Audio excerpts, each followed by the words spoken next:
efu ni ade da no na ani predict o de kan wo koi agwe yanko I was here dey see wa say na yensamfo ni kwasi buafo international meeting any the senator Nana Ajin very much bene emrantie hine kwaku asante yes so na final point ye KD edina pam for ye krado a omude ebremu na Ghana for the dimochi a nye de wesi ni apomode mapa ane hepa plus mixture apomode mapa de eno ane hepa plus mixture unia pavi and black smokes mixture no malaria dro na ani say nam sa wo beje di say me wife nyina ye tested positive ya num bie no say e ku malaria mo no nyina am ye nyina ye negative ade ho won ma wo ye hepa plus mixture no ene wodi we nsu aba sintia e wo say wo immune system e strong de bia anti pavi e support immune system no na plus smoks no so e tu malaria no gu malaria symptoms at say etipaye afiafie wonu mu ato ahomre no musa achekura 4 days na pavi ene plus smoks mixture wanom no etutu malaria na sekura anya sa ade akohu doctor fra 0542 778572 and 0542 807907 magie dure di pa pavi plasmox ena hepa plus nyina apemfo abata omo manufo enu kwada woni mfie du mienu nkan our pharmacies na herbal shop FDA aje edwede nkrato yatum midimafo pokwase maira akra midimafo pokwase maira akra midimafo herbal clinic aba akra ani wontie passengers egumi kai mu ehwa na dodo na ekro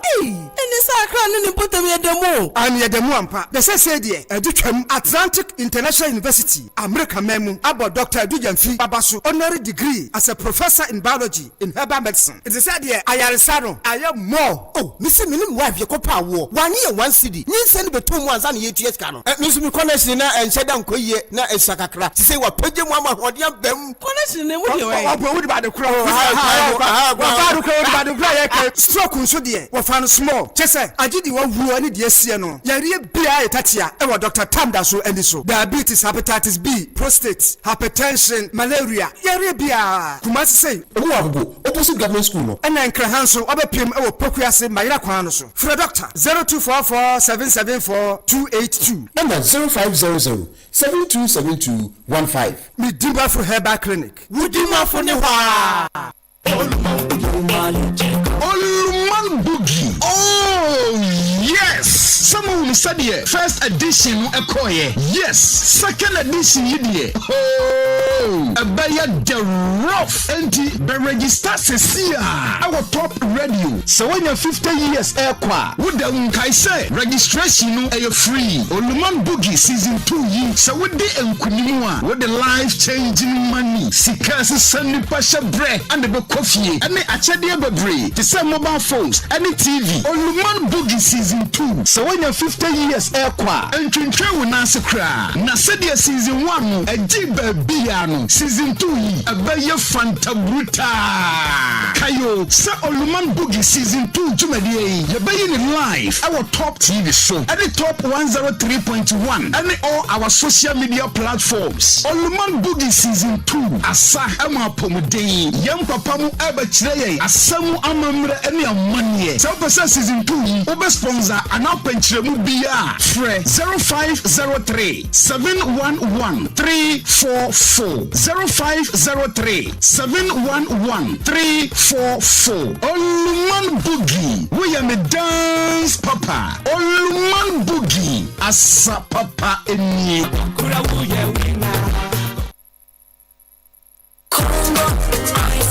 Hey, Roger, but you knew. She said, you're ready. And Theodore. Auntie Manse, just who drew why I said you were sad one. Bra, but you can go ointment. Now, because I say so my enemy at your Michelle team. The year is over Tia 2 and Senkeke. Now they are strong when I'm and one no. Honey, so say Congo ointment, ya enemy at here, yet you got you who say, come on. Now, no number dear, said the end and none of the giant one. A Gina so, if free to take in the end, Yania, Ham 1 action. I can't say, and you will free a crow, pompo, anyone, how many are running now. Salvation me. For not to suffer the skin is skinny. Miss Yuzubi, it is yes, me home. The mammy your bear more. So what you say? Miss Video Congo ointment. Edra no nam. FDA, I did get the encra to yatum. Edra no nam. am Dr. Jiwa Susami area and Kamatu Ozan. Adansidie menu. Semijira ha, na me de jiwa ase. Jiwa ada romanti, ene me kunu aye bema. Enkane, me kunu from pa, sma me enu na abese. Enso ene, otumi bo ejuma ma ne mma na mo. Wo so semijira ha, me de jiwa ase. Besande, be nyina me ti de bi, wo ko mo totu a me to debre. Semija me na ya, mitimi agya se da obaya, wo agunensa. Me ne me yire adwa, ntimi anwo no. Ene jiwa ada romanti, ya wo miensa. Yo to so nan ehye yefunu a oba. Monka me ho, ye fa se da ma jiwa. Jiwa ni mapa wa yenti. Ene, nyankopon tretre won pia no won kwaban mu. Ama sabe wa ya yaresabe ya kese pa. We fro won jiwa homeopathy hospital. Ya de hudu bi ti say stroke, enodwe ya de amutu ase kura. Blood pressure, prostate disorder, anase cancer kokuram ya de. STI mechire namu ya de hudu nyina ti se baba so. Chlamydia ene de keka mu nyina no. Ana ya de hudu bia ewodi jiwa etu ase. Jiwa ya adwuma frequency de to kwesi ada. From mo e 0249 359797. Jiwa wo Wija Junction, top base kwan ne so. Nimkrabata wo mamu afana nyina. Jiwa Homeopathy Hospital. Jiwa bema wa ye fresh. Bakushi Nesagum Bakum. And a top radio. Bakushi Nesagum Bakum. Top radio back.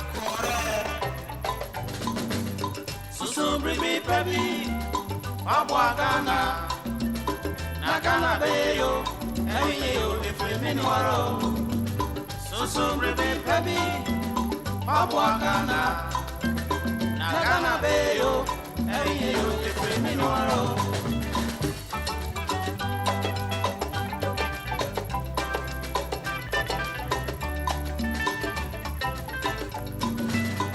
Mangana, Adeshe Mama, Mama, Woman, swear. Mama, ye Fabia, Kuyani, Odo, and Fansumi, many. Now, many, ye Yankasara, Yapadea, Yana, no, D, I've ever said it to Homaya. Ain't ye a seminal, sir?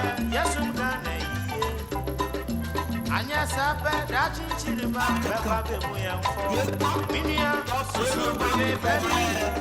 Wapwagana, Nagana beyo, Eyo, the Feminwaro. So breve baby, Wapwagana, Nagana beyo, Eyo, the Feminwaro.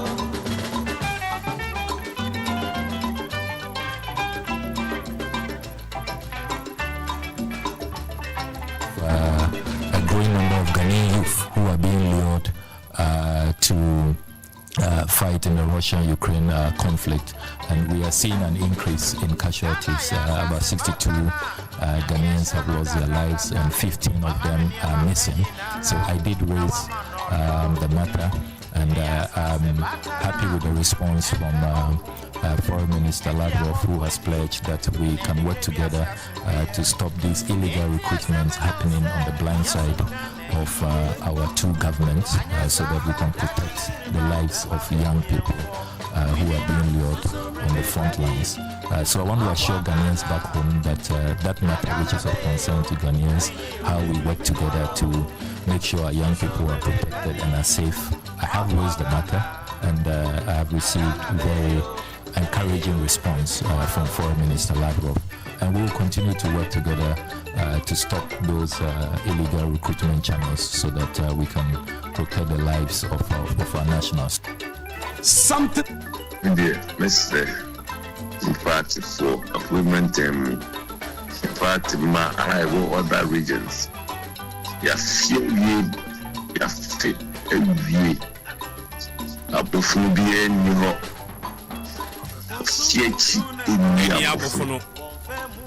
It's Mr. Someone it's you, someone the cars on the new, and then you go from the engineers on the no. See, let's get to the wheel. Let us come together as one party person. Let's work towards 2028. Because that is the one way I make impact. Idiot. We support to Dr. Baumudu Baumia Papa. Or then the flag bearer. Onuna you to Francano, Eddie Apuku Bie, as a big jinko in Demu, every NBC funds. Nobody can tell me any more different. We are together. Times for video say. Ubia Mwami, Yemeka, Musufa, Agreement, so we all do for agreement and say Binti, what will be Dia agreement and Hadia. Ocho, the country, and for the moon. I ain't the kind of man you say. Say about hope. Now, back any bits with it to know. I'm praying. Maybe. Yeniano say, or no dear up a debate. Yati Assessor Yapenisa. Na ye debate bi a ye kwose kuko bi mu aye. Ye pese ye kai ne say so pe debate a go board for so mu pe debate a omudin kan enkanche majority for. Because ye di kind the first motion by no. Ye see ye debate na ye ma gold board embra. Na yenye enhwehwemu no majority for no mo say omuntie ensentro for amu nyinamu ni. Intino parliament bia ya the motion for eba some motion where you be dealing with the 1.7 billion dollars, which is the equivalent of 22 billion, and no sa ekano and ye be somono gold board wo. It is a gold board for so my crowd dia omudi kan chair new majority leader onimnyam for agaga no nti ase se en kobane so omudi 189 no ebe blocko. Yes, speaker so say emotion no eba more for technicalities mba na kobane say ya approve ye yen ni say for the sake of governance, for the sake of transparency. We the minority will not relent on this. The gold board has thrown a challenge that it is ready to debate this issue. If indeed it is ready, then we propose to the majority, don't stop us the second time. Don't use your 189 to vote against an invitation to gold board for a probe into what accounted for the 22 billion losses. Don't use your super majority to stop scrutiny. It is your own man, your darling boy, that called for this. So majority, please, our motion is ready. We will file it before we get back.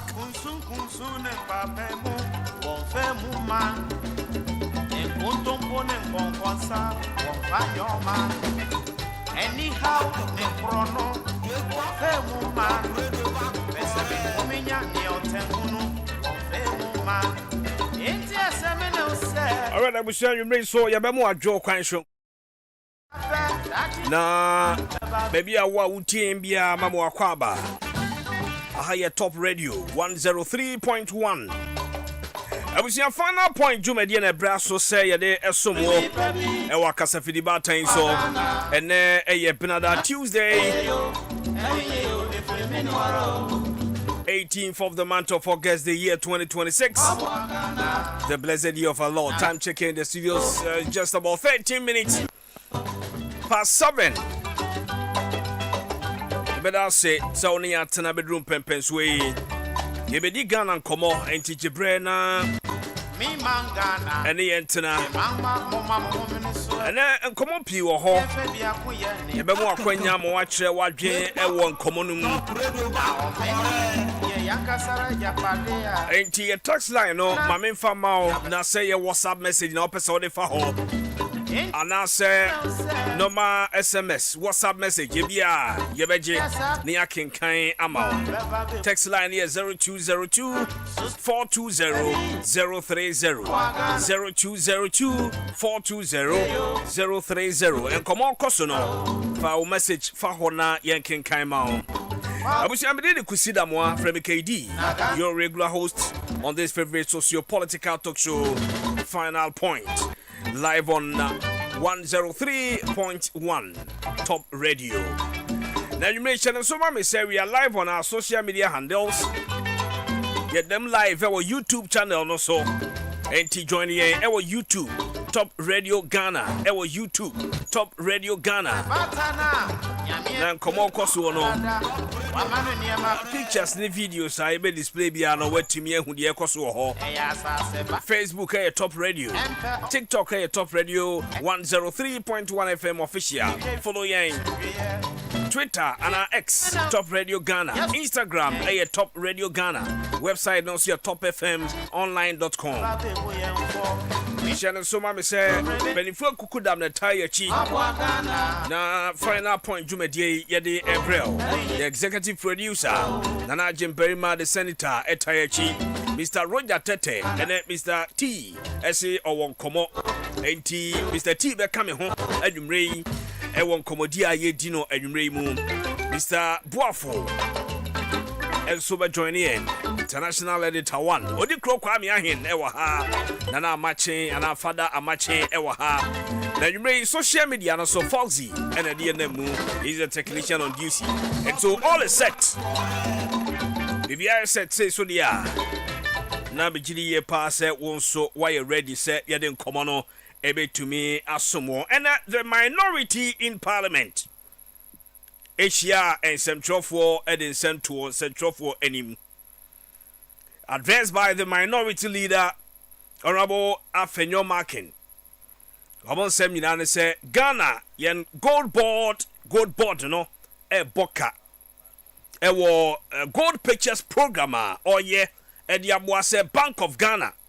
Ebe timi anya gold in the dudu modia supporti yen sikasem ama or mine sikasem etimi agina.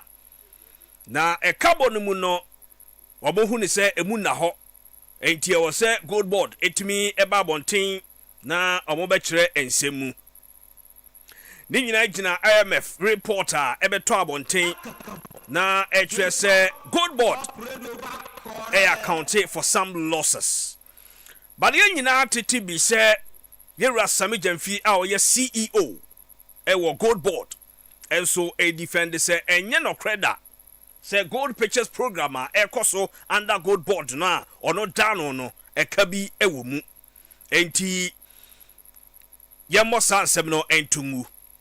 But then maminka will say ochina ewo government accountability series ekokoso ewo aban we ya penso no yedika hu say nka ochina yewura Mutaka Mubaraka oye interior minister and a kedru ne 10 so be addressing Central for the Ghana for our government accountability series no emu.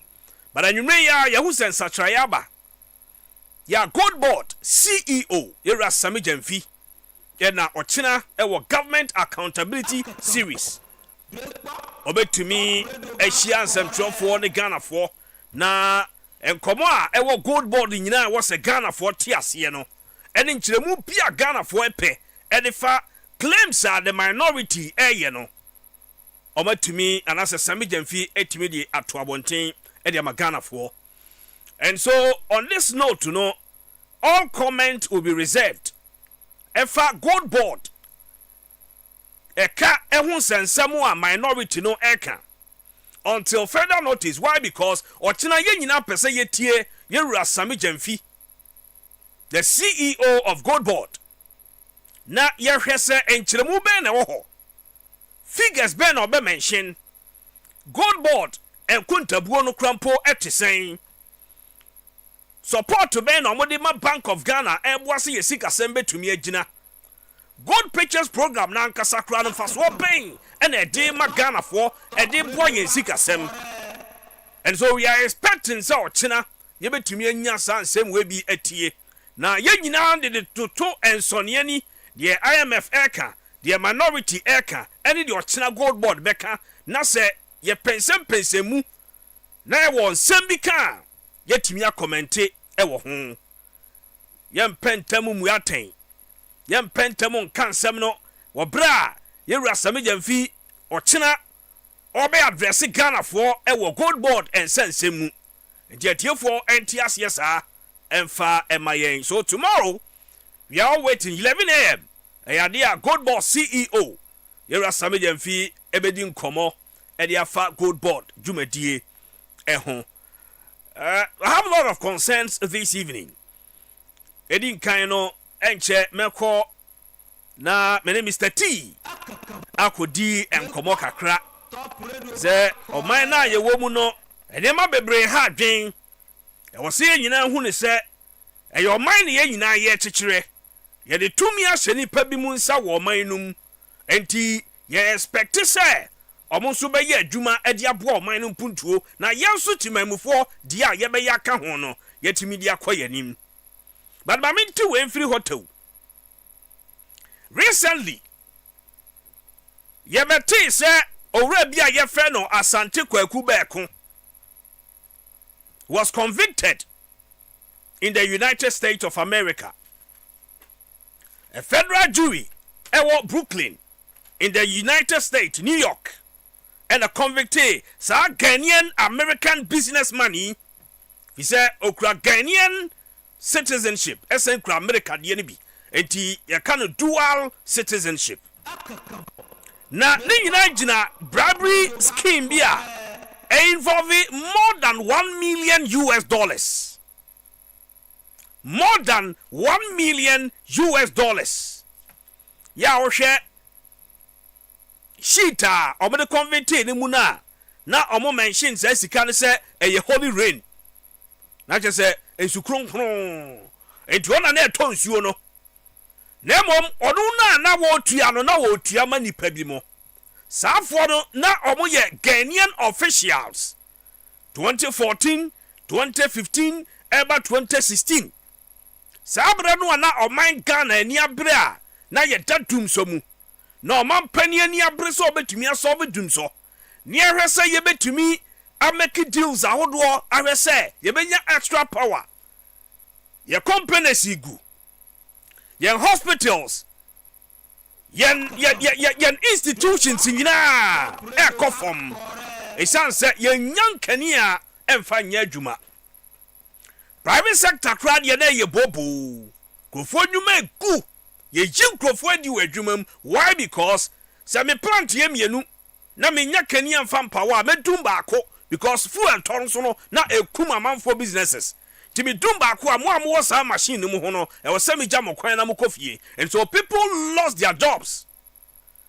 So obi so hwere na adwuma onim le wachiri because nipa baako adwuma a oye no obi to aduro wom obi school fees wom obi adidie wom obi livelihood nyina wo nipa baako bi a wo abusua bim na adwuma a oye ho enti o hwere na adwuma nipa bebree ena e suffer and so a lot of Ghanaians suffered during Tumso period. Na a sa period no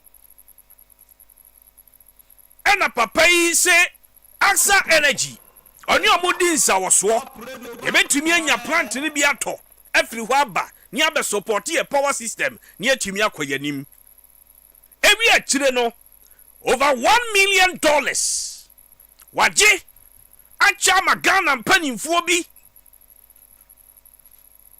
waje sika no ache edi amagana mpanimfo bi America no a wono wan lusu hwe no wahwehwe nsem num ama owura Beeko has been convicted wo twen say omudi ni mfie abekwa kodi wa fie ase ebema no enti owo mransem wanya kura no obetumi akodem be 30 years obetumi adi emfie aduasa ewa fie ase America mramu enche bia na si ye asem ne ba ye no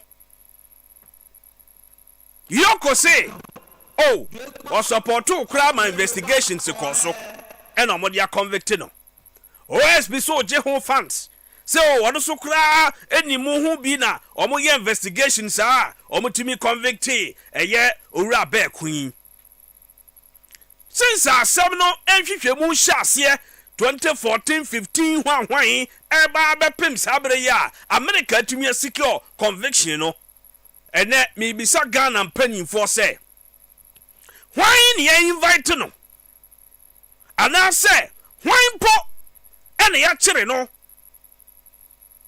e was sansemi eho if you are if we are a serious country now here adwin say you be fight corruption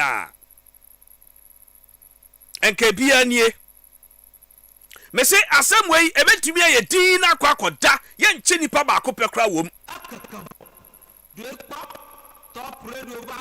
ye nche nipa ba ko pekra wom e san say OSP oya wa investigation see ekoso the names and offices are involved say nipa itua holy rain and a bribe yi and the ma wo no munim sa for no you can't tell us say you don't know omo na omo offices are sika no bi call ye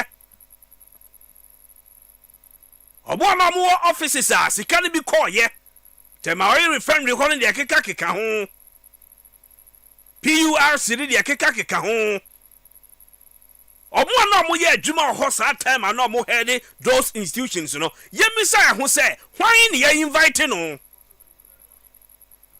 ya invite the papa ku bi mpo ya chiri ni papa ku bi mpo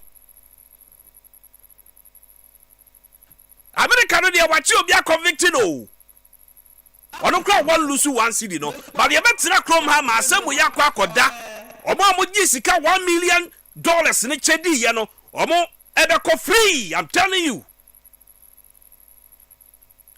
because omo wo no din na wo no they are own we be come no na chain na sika no fa so holy rain no epetepete nipa bebre so enti no obuka se obu tachi bia enye yie animguase beba senkente sa enka sabre yoko ayenim pass recently orare monacha when ya bre a watching crofo any bail condition akese to omo so gasabre why invite to be arrest be ama sabe bail conditions no ya de bia tutu bi so be meti se wo meti na investigations ato aso ne ehunu se sa asem no so ehia mo because $1 million enye sika ketwa nipa bi a chedi okroma nipa bi a chesa sika no edi omo frɛ no holy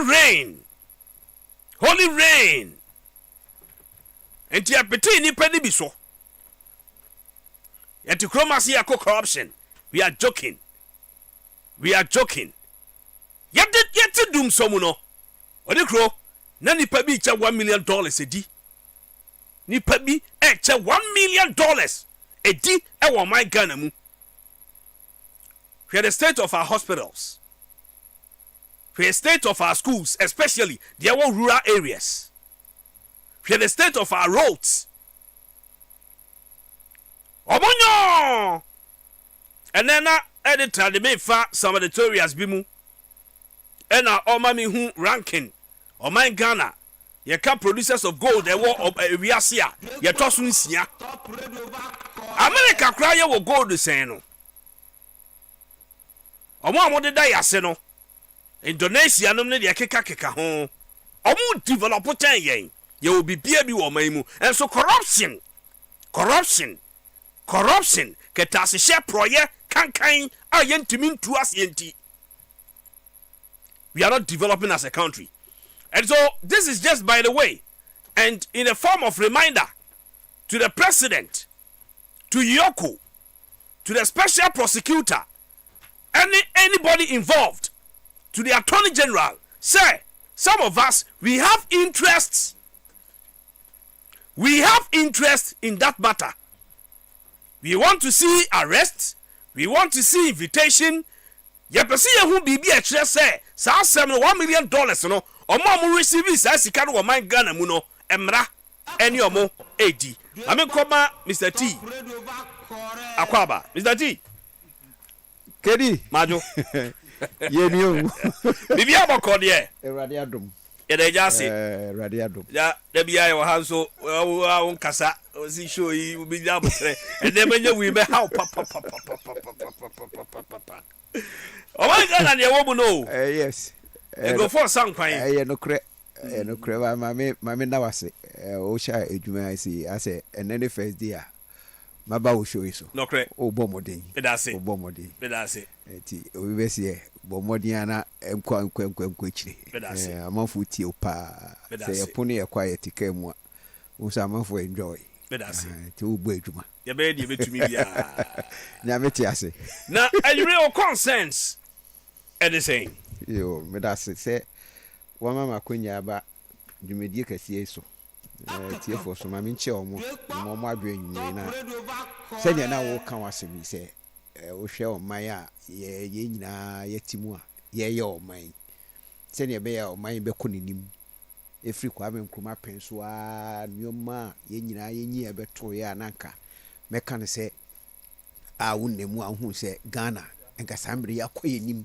e won nyoma nkitenkiti bi hu a enya afi na ka be se adaje e betra ne be ka ho asem yes because we share abrofo day in and day out nyina no enwoma omo ya omo ye menu mienu nyina ye ti hei se ye da so se betu kwan kora no a ye ho na emma bi ye ma be ka kire se omo nya kwanya se omo kwa buruchira ye betu ye ho se ye ma so amanone no cre esan se obi a ni die yi na ye so ye kɔ eti ni ameka nyina ne se yesi ye ya amanyo pa ne ye omo a sisi omo ye amanyo se sana ye mpenifo ni bi ye yanka ye omo akono no cre pa e mo mu mbeka se omo school omo ko omo kusua politics omo so ba be ye abayosem no esense Kwame Nkrumah time wa hwe se ye nyina ye ka Kwame Nkrumah ne nwema oyeye no e fa eno asisi ye yusu o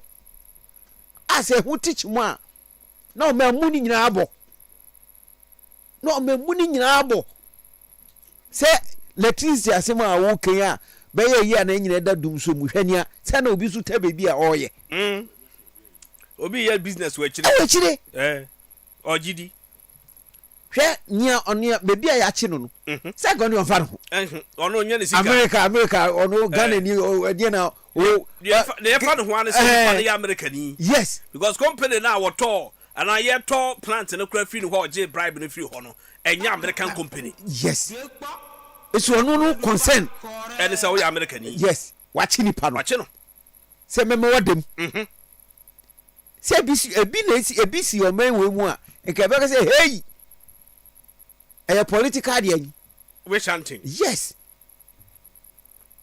nti o men be ko enim nie bedding kedi is that he ma emu nsemfo amiensa na say nambi a meboso ni a he o man first KMA odwumedi omudi o man mu KMA yes that is the Kumasi KMA Mobami debi anu akra okay AMA Metropolitan Assembly yes AMA assembly na making and a sanitation ministry ho okay minister no ho that so one two by me say ho no ministry sanitation ministry so must grab no sir aka local government we no ho e ho e ho pa thank you and a GPRT of force so mo ho oh yes okay na me free ho na me ba Accra Central police station also commander na ho no oh yes commander na ho commander ho oh yes sir pa and a station master so ho pa okay my men shall say free AME but who's o listen wa AMA e wo ho yes sanitation no share local government ministry na say yes empanifo a GPRU panifo no they are there yes any there obo boss we bia no any central police station no and so commander any station officer ho empanifo ho yes okay nti mama start AMA for no so yes mate also peninu ho ho pa nti ya okọ officer ofa kromu ansa na wako no office ofa Accra Central ansa na wako no office bibisa question eya den ya ho na obefa o nti ofa ho a eya de na ho ye no ɛyɛ ɛdeɛ na no ho ɛyɛ na ho a wo ase akra saa mete baby obi abommo ne pono na sɛ wada a wonya ne ntem na wontie ha ye no ye omo tama me boss ye appoint no obeye is akra wo akra obi anim sɛ obeye dwuma no enti ɛdeɛ na aba obo show kakra bi no ano ɛdeɛ na aba ana ono so ne party na aka yɛn sɛ ɔyɛ a mo belu so tu nya ya na enti na meka sɛ amanyo na yɛyɛ no ɛyɛ wo party na wo yɛ amanu o amanfo no yes yɛyɛ wo kromu timamfo ne wo kromu mu no ɛna wo yɛ amaye o hu sɛ me boss no oh no ono abolo tem debi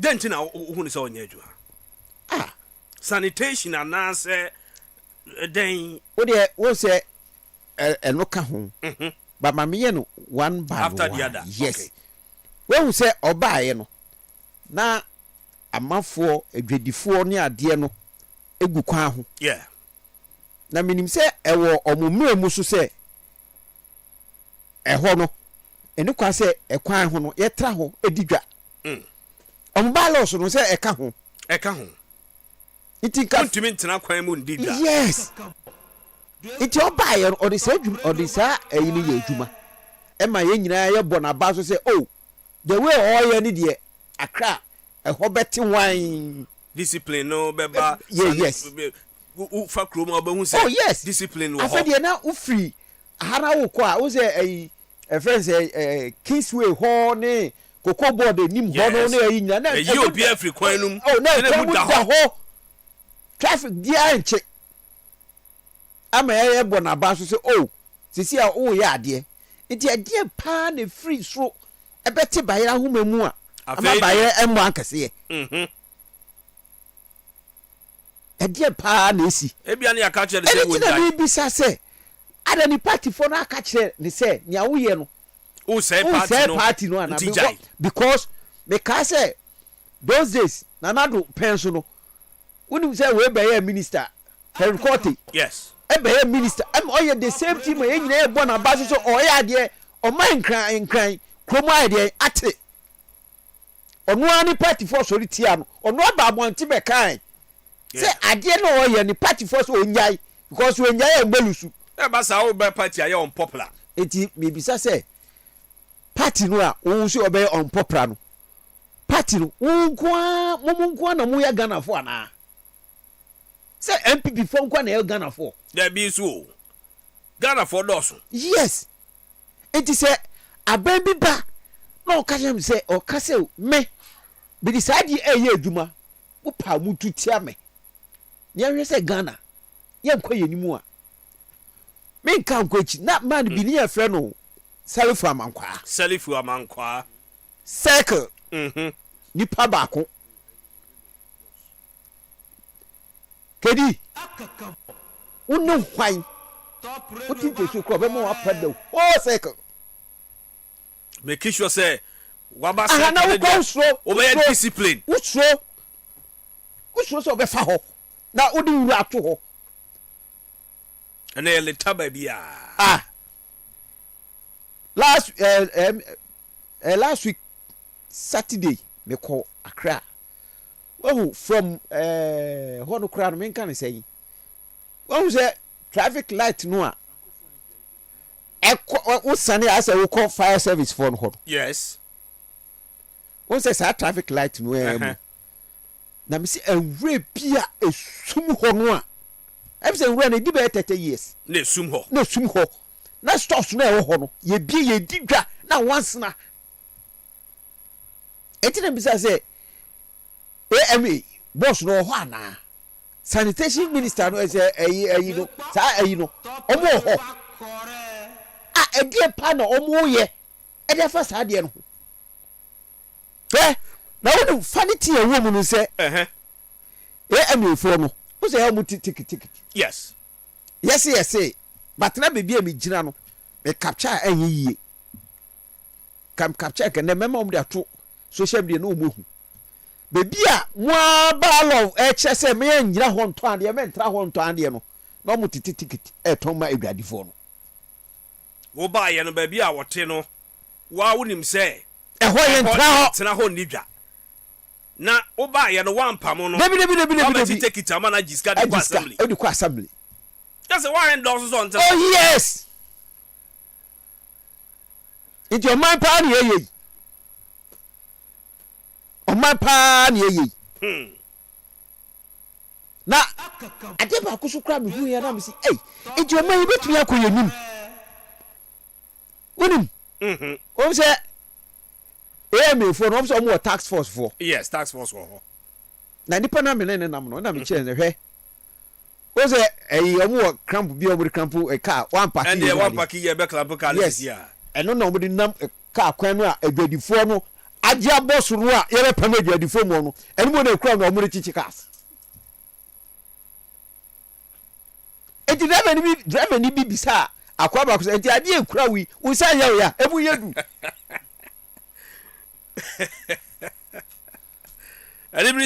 oh yes a friend saying baby na me ka say nwu asum ho bola asum ho no na fe wo sane say wo kɔ makola ɛhɔ no a kedi nyame say nka no korɛ sɛ enye ya ka betika say from there a wo nanti akɔ bet me take be 1 hour human traffic ɛhɔ nyina achi ɛna car so ba motor so nam hɔ truck so and the phone so up close hɔ nyina ɛtɛ wonya be bia mfa no korɛ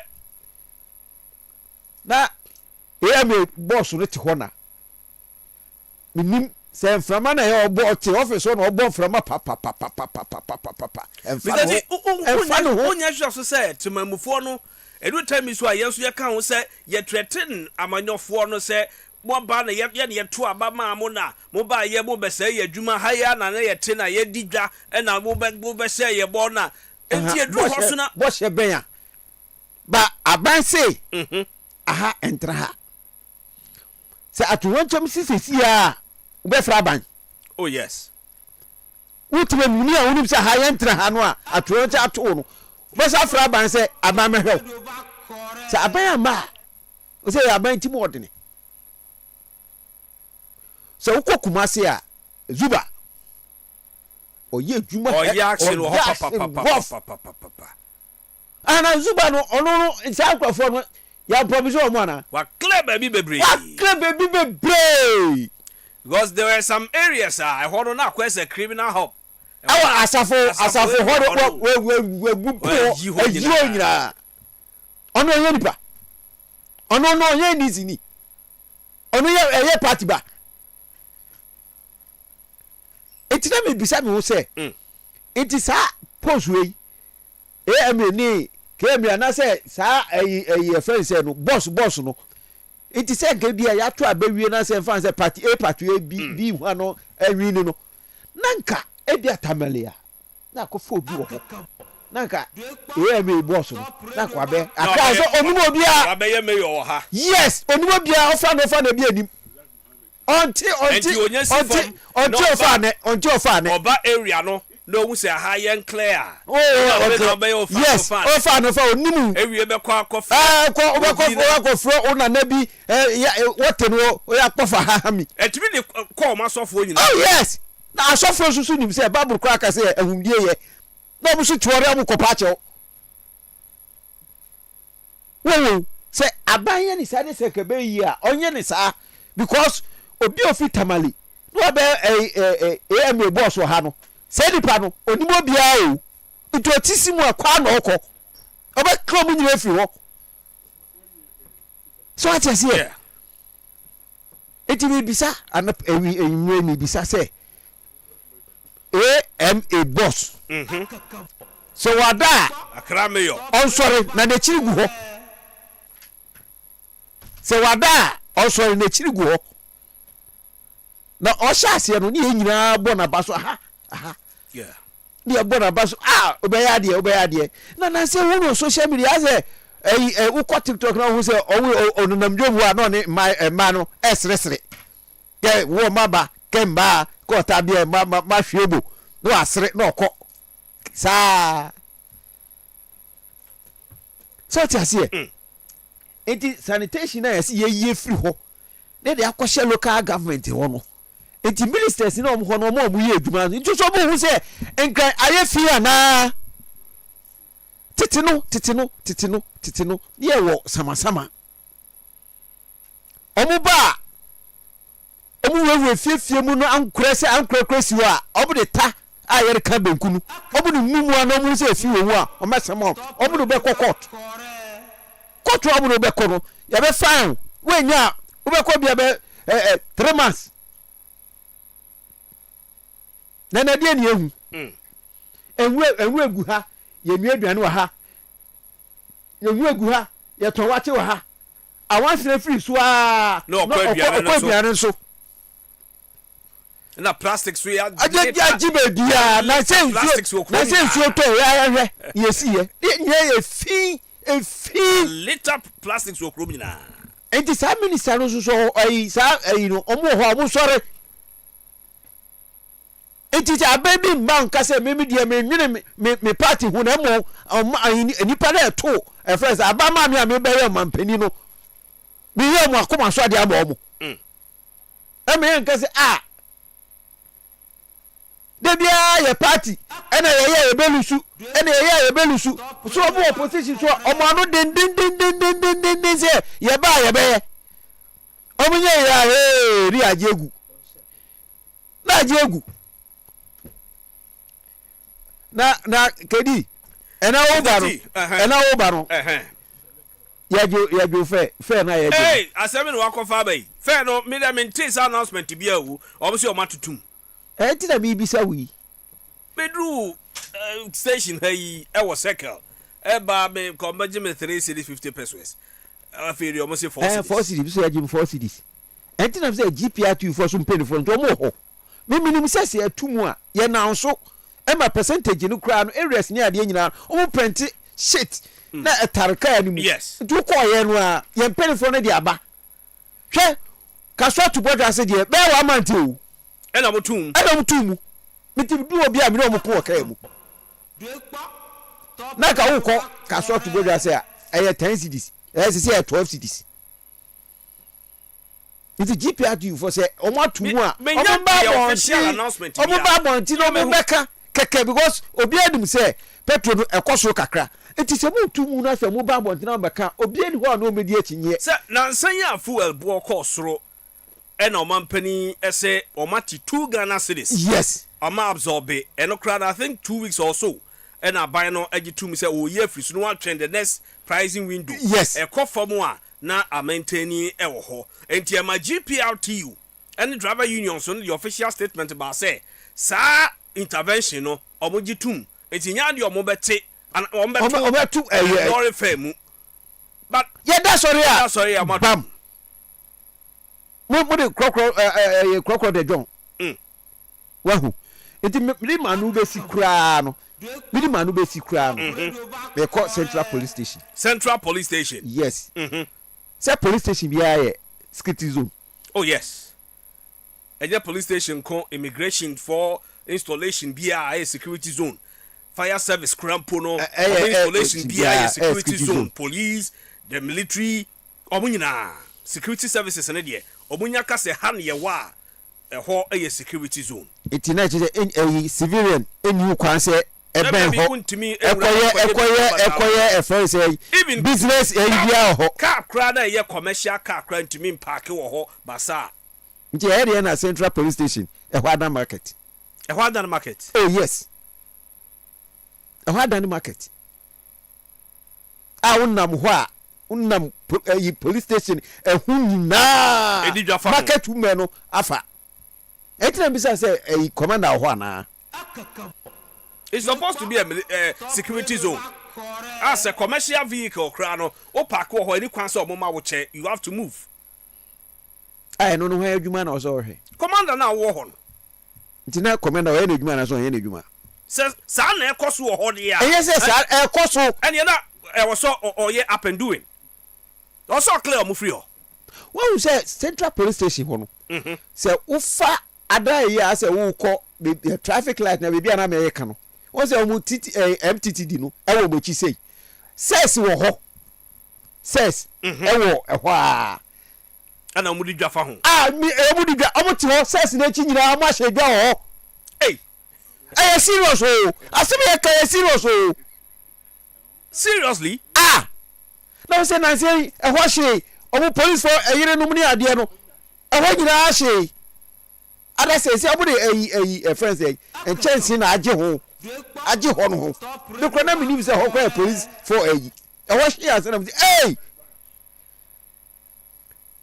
eti omo we mu pa de eno so ya police for that makwa mo ni bia ho so a e betweti aban no ana ene de police for adwuma o so mo ye we IGP have to step in or make sure say ho be free ho because it's a security zone because bibia betumi asi na ne hu kra ni sa says no a omo hye dwa wo kire no Hey, oh my, say, when mato. What's all we shoot? Tell one, say police station, the fragile wafa. Now, what you say, any cocoa board on the but cocoa board in here, we're preventing a new summer, yen, but police station yet, you did go on. It's not right.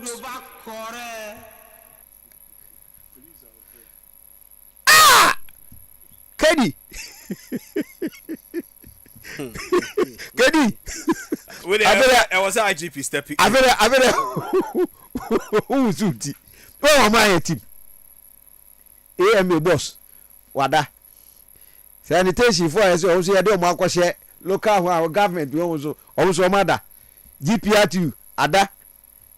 Police station ya edi hwaya market. Also first commander also do ha say ho na dey ka wura ekoi opon so na mo ai also we yi dedi onam ho iti ye Ghana for pa de ne be ya ye say Ghana ye ko enim dada no an ye timu a aban be ba dede omu nyina dede kwa nye o say ye na timemfu ehu say ampa o aban bi aba abodi nancy form no odwene ne party ho ese e friend say oh yes ye ni para ye ti e friend say oh yes unam say nsuo to ye a e friend say e yiri amanfo ne ade yi ye refi o ye refi na wonim say e ma na ne ye no ye no ana say sa abrabo na ye na we say yare tisi kroi mu a hospital so ne eni impa ne ade yi e be ye ma kedi tibide masem isi no anase bi ma no na ma tie for crab na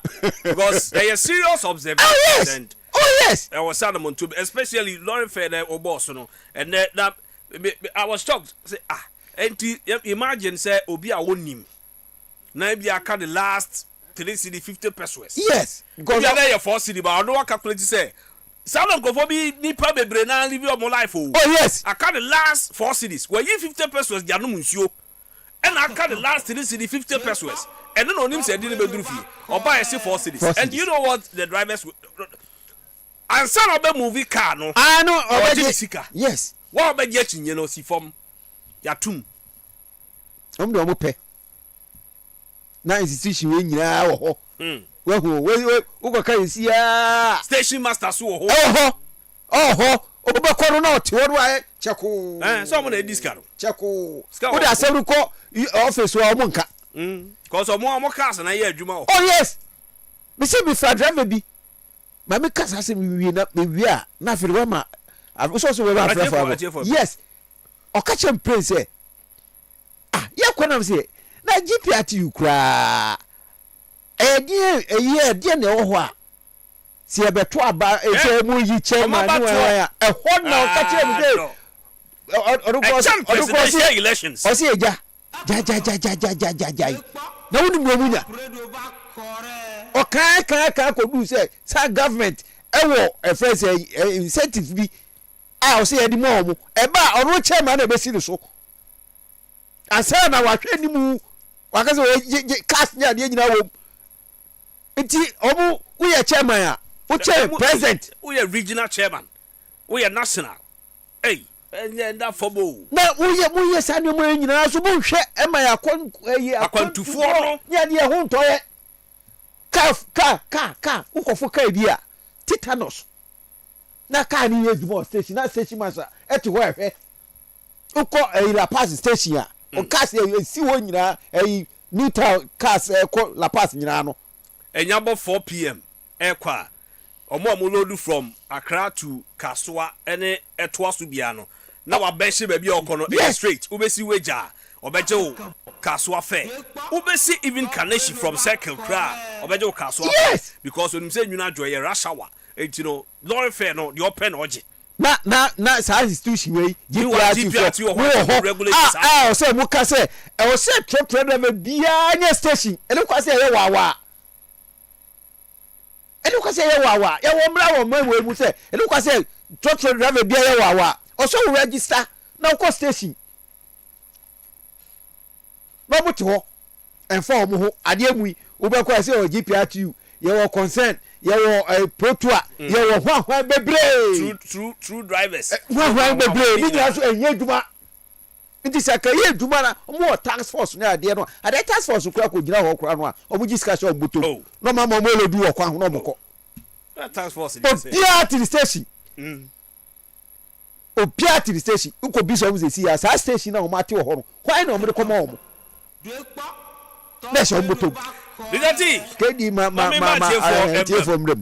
0303-944-864 0303-944-864 Yeni Enkobo Enyumrei. Hello, good evening. Never show dinner baby okasa free. Adam Pidi. Mo afidi e ko for me etio. Baby. Gonna be for me catch on there. That I grow every month to relevant piano. Because time 10 years now. 10 years because you can't exact 5.6. Or see, I did the papa. I'll find the air bonnet. What's the mouth? Sounds like the air bonnet. I'll find the air papa. What's the mouth? Send me my episode of Ghana. And pretty probably someone was somewhere. It's your own yet. That was one of the most for you. I'm going to say, I go. And yes, you are. Can you see that? So, I can't say, or say you got me. If I would say, what Ghana, I can tell you now. I don't know what I'm going to do. If you can't call me, I would say, that's a more. Okay, we're going to play. I'm not so far. Not because every. It's all the way. One yet, Papa, the movie. It's a movie. And start one of fire music. I wouldn't like to go for fire. Benso Medasi. Hello, good evening. Good evening. Beba Chawdin, baby okasa free na yentiu. Police station central Amoka. Police for you no na na tunto nsuba ma na o ba kwan na e ba beton. O si. I do feel that say good sa ono. Ah, but the papa de kala no pe. Enya wo no pe. Inside na nkasa. Hey. Honor police for ma no mo no. I do feel that I can see. I say the good no mo e ma de se kokwa no e kokoton. No. The papa no se ono kalo no pe but enya wo inside. We very diver. Medasi Usu. Hello, good evening. Beba Chawdin, any baby or Casa Fredumray. I'm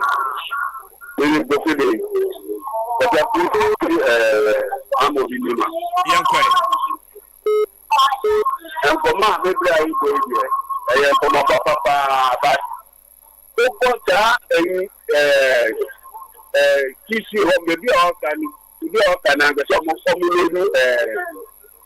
that is a police company for the mother nominate you or your pastor. Only one is waiting. That's in a party, no your land, some will do it in my penna. Somebody now over your land is the police, no mamma. All next station, but only one my station.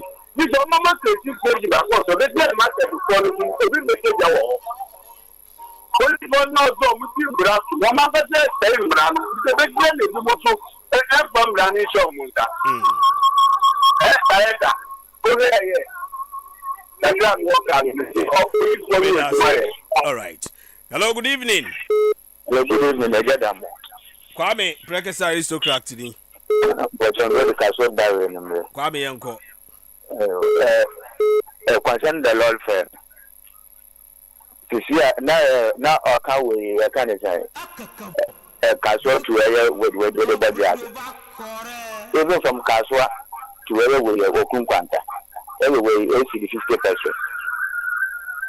What fun war, Okun Quanta, not the crowd beer, a bit broadcast no crana, is like 10 cities.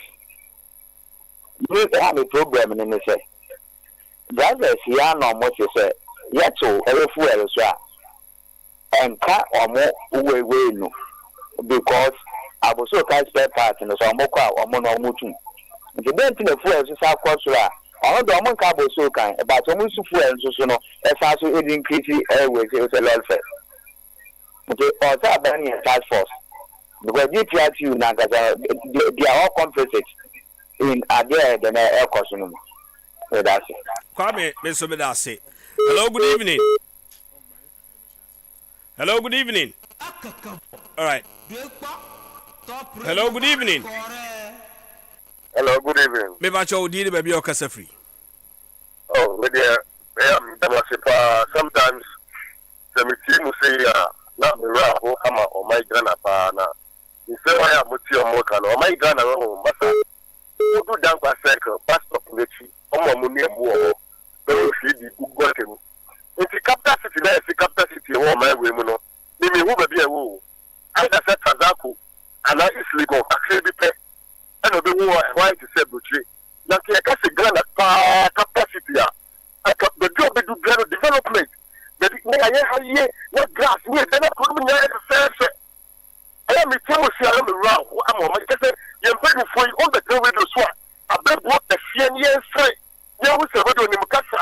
And I brought for Cassia, Nina, my name is no. That's a object to say that baby Nina, my name may be woman with Sabasa. There's no yes, na se utu price be bi na utie wo grana utu say the government piano grass that's a yantu to bol and be me se ko de on the down for cycle on so woni na abodan fo na kromu na kromu na bo kan if the grana na ye kan no ya nye serious say o man no ye se so man ya o man say ya na be we be o ba de kasa de NDC MPP kromu anya feda to conquer the bi na ko so o man bi ko I am a phone. The beautiful country in the world. Master Robert Dream. I'm telling you.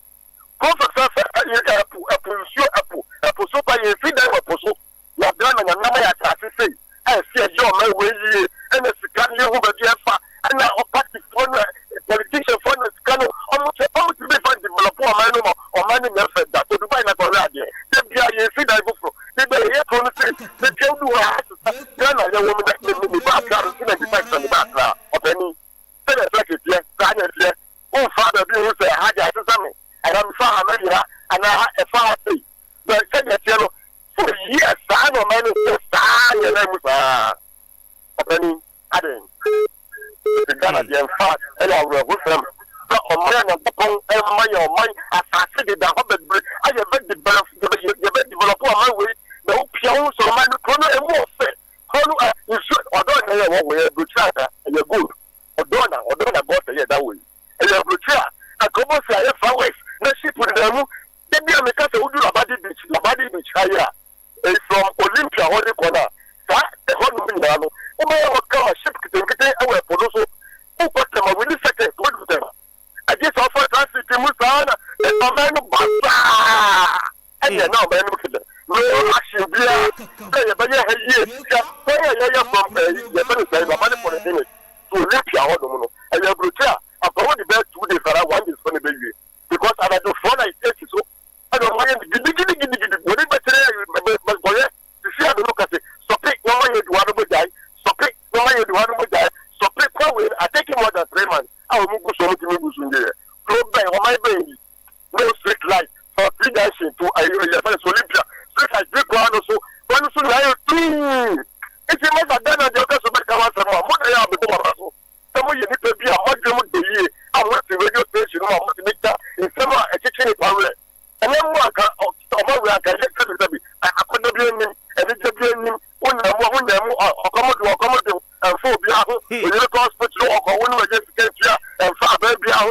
a professor here, and I share post in your master the motor.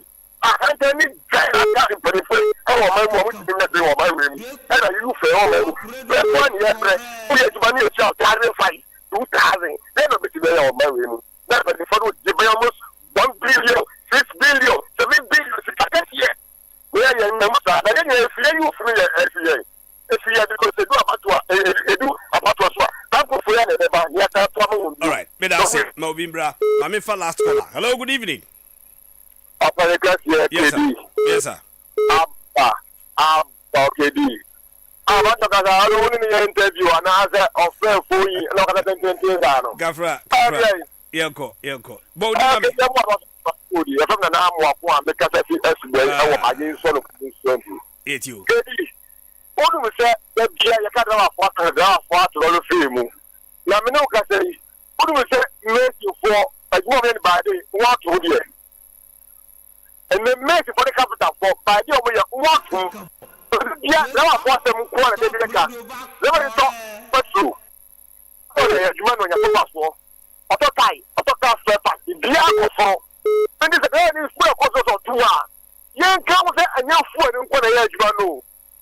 Auto is a sunny car engine, auto photo, auto paper.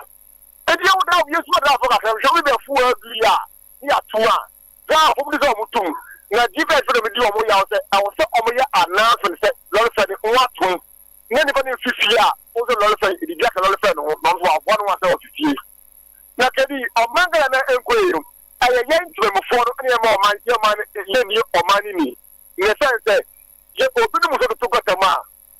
What is our president few because I want a old man now, on the hall.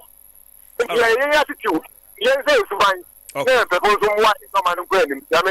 Yame and Kauso. Abusiam, their friend for the Bessie, I be traveling home Abasima. Na Abida for her, Yatuaso, Eddie and Como. I'll be back shortly after this commercial break.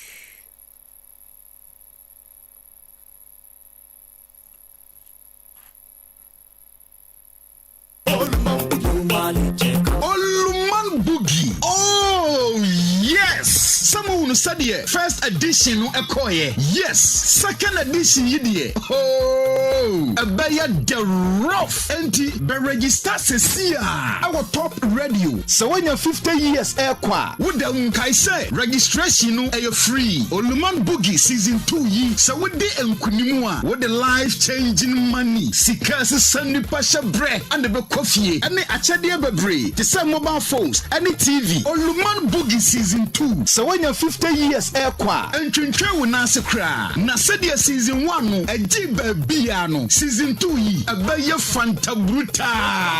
Kayo. Se Oluman Boogie season 2 jumedie yi. Ye beye ni live. Our top TV show. Any top 103.1. Any all our social media platforms. Oluman Boogie season 2. Asa ema pomuden. Yam papa mu ebe chire asamu amamre ene amanye. Se opesa season 2 yi. Obe sponsor ana penchiremu bia. Fre 0503 711 344 0503 711 344. Oluman Boogie. We am a dance papa. Oluman Boogie. Asa papa eni.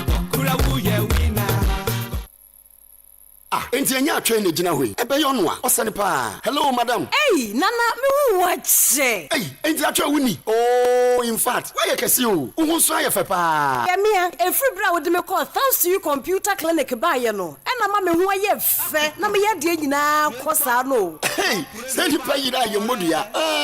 Sintra. Oh, in fact, why you fine? Na enkwada ye wo ma na ntafoi. Ai me ma. Set na me bra wa wo ho pa o. Na so ye free thanks to you computer clinic ba ye.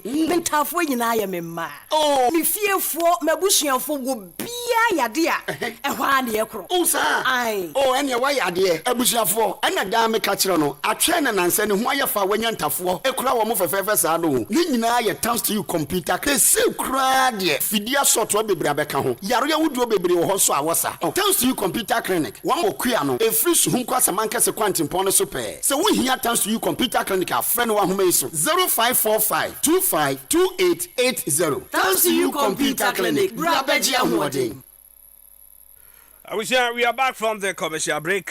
Yebeto also na yedi enkomo olumambugi season 2 no e ka say forms no eda so e wo fie ha manfo egusu a omo efa e 50 years and above enti wadi mfie no aduonum ekra akwanya ba se obetumi abefa form na we no eye asadwumadie enti uju hu di se obetumi abugi pa ye de a ene na befa form na be part of the olumambugi dance competition season 2 na mo timi follow ehwe said ye season 1 no e call ye no we ya san shemu kina kra ya che said ye mu be hu on screen so de ano be ye din ye enti Gen Z's no mon relax it na before Gen Z's na Gen A's e wo ho and they are ready to show you say asapa de e yo mo na nye ene emme for ya and so 50 years and above body aso be ba be form no ye free form no e free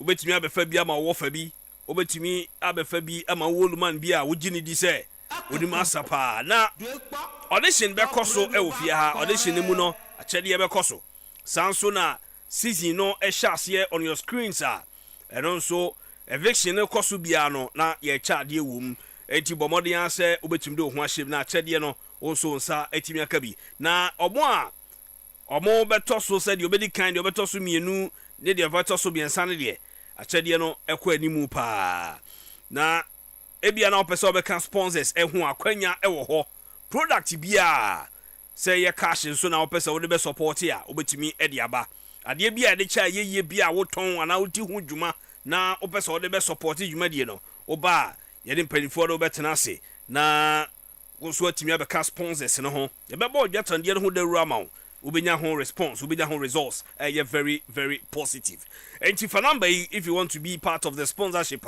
na yentumi emwa number no is 0503 711 344 0503 711 344 ofrea wole penifo ni nkomo na also beka olumambugi season 2 no ehon medima for herbal abusia doctor time da so semen country say oguso ye adwuma or ye very active agent now so twen say yare pie ha oni paduanum no fabra na ontumi mu a wono kwa na ye doctor o man Ghana all the time to yare ho time no be so pepepe na yare na fi ho say yare na tena so ache aye krankro we dey beka say chronica oni problem oba obehwe ama hoto etimi aba na asem dan say we be branch kese pa wo pokuase mayra and so won crane ne potamu ha ba bia obenya Dr. Time da so e wo ho abribia watimi ahwe say your stroke say your waist pain knee pain yare pia body bia fa kona doctor entimi mboa the numbers nie wapomodi nti fa number no na one no eni nkomo 0244 774282 0244 774282 and 0500 727215 0500 727215 and may mamen koma mabeja for akwaba higher top radio 103.1 final point jumedie ena yegusue you see Mohammed a member of the NPP communication team Central Region communication team member Yusuf Kedi memwajo me motive ajo esansoma wajo ema me co-panelist ajo enyimre na ida bo ade ase na sese na nkomodie ne di kan koso no efa transport ni ade no mi so meba no account I become na on away and how they now you away Debbie no kwasem I had dream na ntitiye ni nyamanya bia amate me bompa se enkwanko ye no kre akokoba ni say said drivers for no mum pese omubeji omu leaders na edi kakra cause akoye se omunya raise consensus on pese omu two fold mu a na aban ne omu mpenifo na akokohia no medi nkomo kokuem na sasa akasa mo twentwen so akoye se happen one too many and one of the caller just made a statement it's not just about the fuel no even government services towards drivers bebre prices no akosoro insurance DVLA nyoma oil sanyoma we ni na no as we speak akosoro nti akokoba se driver for no manya botra na akokodu mpempanso bia ame omonti no akokodu se is either say sesi ano on be secure on the old price na edu enyimbre a na ma cause vehicular shortage no more shooting price na kosoro to make the cover up and I said they will go by this new trend that says no kind can yeah man na driver no etina emu na odum ni ja no ka so bi enche ni sika nsa can etu because on pet controversy bia e kwanso na mean to metu unim say wuntu ya si from that was the order he gave and obi achi G2 mu say ye betu ansa na mate ni tumu a ye ko na oji ni sika nti no ye be sere say akwata driver fo ni bi enya gidi omo penifo no mu say ase omo konkuku mu omo nim de esi nti no ama mo ano omo de nyoma asha mo nsa mo hwe no mo tutu nyoma se na be ya price no enko too much na enkongofa troubles be emma Mame Emma Muchaka Danladi Shagbani Akwaba is the Deputy Communications Officer, Ayawaso Central Constituency, NDC. He's a member of the Greater Accra Regional Communication Team. Danladi Memo Akwaba. Okay. All right. Am I loud? Audible enough? Okay. Kasama me hwa de na. Am I audible enough? I know about so kakra ma me. Get the but then. No, but I'm okay now. Is it okay? Okay. All right. All right. Misu Medasi say, welcoming me very peacefully and humbly. Yo, Misu Akwenya we H Obi Omi Timi. I also central phone by this time all my crowd or mu Timi. They are all behind their TVs and radios. Any online or muti. All right. Kakra me starting is unfortunate about this fuel issue ni drivers asem no. Sometimes we think inkofo asem an say inkofo bia ye sheda bodam they are doing everything omo ye bibia in their capacity. Omo ye bibia in their capacity to mess the government. I didn't na make us we were here when you were Krumha Ena. You reduce for instance fuel prices. When fuel prices were reduced, Nkofo Eshada drivers be Eshada a deliberate shortage of cars. Adia fall from Hanum, Ako La Pasa, Obeju 5 cities. Now I fall 50 ha Udru circular. Now I catch you say there be aha ABC ye 2 cities. Now I fall from circle. Now I fall from circle. Eduwaba, Eduwako Alaju, Asanju, another 2 cities. No more catcher say Honon Bijina. The same car would also load say from Alajunu Asanju 2 cities. Indirectly, but Ansana Buhuna na omaju about Sika is omoju dida. Simply because when the fuel was reduced, you see, omunsika so, and almost person omunti swinty, they are finding any dubious ways. Aji nkofo esika every omunchen. Okay, it's rather unfortunate. Adi happy to say instead of unlike say you bet me call back to the so-called Russia-Ukraine war almost in air affecting ye. Adi air affecting ye war air koso. Is the currently the Russia-Ukraine war is even worse off than that. But again, no affecting for world fuel price. Currently, the 2 biggest enemies in the world are now dealing with each other and have affected the fuel pricing. Because war air costs to say air canon is about Iran, America, and it has translated from Iran, America to a friend is saying Houthis, the more a friend is saying Yemen. Yeah. Yemen have also blocked the Strait of Mimbab and Mindab Bibisa, and Iran are blocking the Strait of Hormuz. The two of them, the two straits that have been blocked, cover almost 50% of the transport of the world fuel. Almost 50%, because the Strait of Hormuz is clear to have been moving about 20%, a little above 20%. Ahaso is affecting about 20%. It's gradually minus plus no almost 50%. It is a full eco everywhere in the world, even US this time skyrocketed more than any other thing. It is understandable. Nonetheless, the government are taking trying to manage the hike, not just allow everybody to feel it, but they try to manage some baby. Normally we are normally big. Normally say it's a banisana. Then the drivers get agitated simply because they want to be allowed as usual of the old government. And they think say you better allow me, it's business as usual. Will be in charge price or no, you have a leadership. To say our hand boss. And so as it stands. Drivers need be shall say. No, it is wrong. Do you believe? Because me caught tema. There will be it's a sign because as you say, quite don't know. Who say me? And yes, say and necessary. And yes, necessary. But now this you what am I? And this you and almost started Sanyama no. Almost started about 4 or 5 days ago. Ebimu are increasing. Ebimu akase they are taking the normal because their leadership said no. Ote hanu say now o boss are overall. You see fuel price price electricity at top. Ain't you are supposed to do only 1 hour. Now like I said there be 1 hour no nyauska. Into person here 1.5 hours. Do you think you handle it well? If you have any issue, deal with your boss. Until Muko elect you, they are elected executives.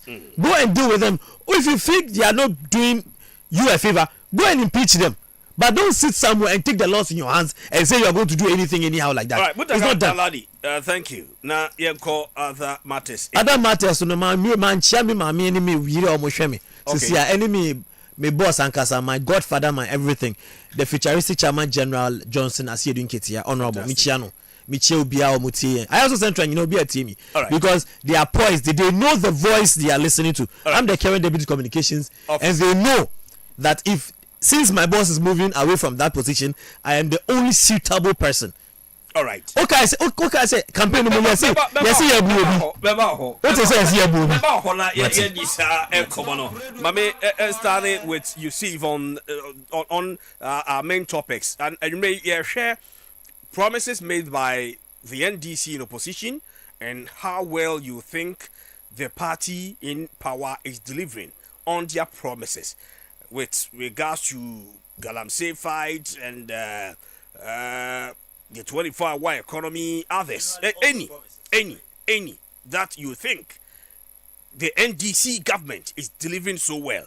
But to start with, Enra, the NPP echo elections, regional level. Sorry, that was on Saturday, right? Regional level. Your observations and 1 or 2 Biobeka, then you enter into the topic for me. Okay, mesan so ada asebiem ni akonya kese na enyimbrei yewra Dr. Alhaji Mahmoud Bawumia bibi obi enyimbrei. Let's manage 15 minutes. Achomati. Me pese me din chia be ma ye penny the incoming president enamipa 2028. Insha Allah Yankopon be na dom one ne ho kafo ma me agya Samira Bawumia.